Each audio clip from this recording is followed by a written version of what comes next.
stuff going.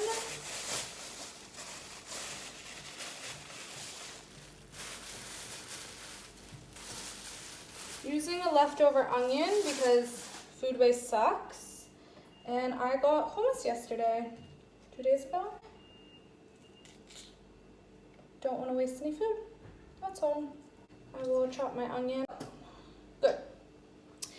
The key to making really good caramelized onions is putting the pan on a high heat. Also going to start boiling some water. I think this is hot enough.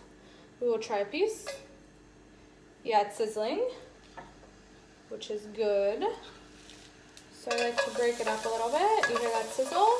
This is what you want to hear when you put it in. Next up is the zucchini. I'm just slicing this into long strips. So you can see that it's starting to brown. Mushrooms have some liquid in them, so it will draw out some of the liquid and it will go ahead and will help the onions cook as well. Add some vegan chicken that I have. The zucchini here. Gotta put it all in. Yum. Add a little color to our dish. Looking really good. I want to red Thai curry these vegetables up. So what I do is I just squeeze out a little bit into my vegetables. Another amazing thing to always have on hand is coconut cream. So what I'm going to do now is I'm going to place some coconut cream instead of liquid. Actually, it's really hot, so first I'm going to do some liquid because I don't want the coconut cream to evaporate because it's so hot in the pan. So I will cool it down for a second with some water. Let's give it a little taste.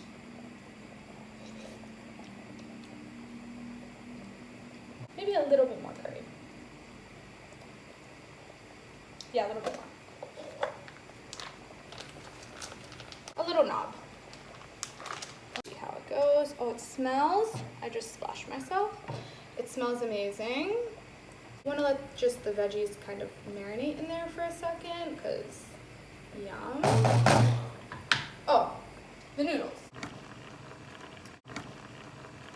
This is what the red Thai curry mixture is looking like. Delish.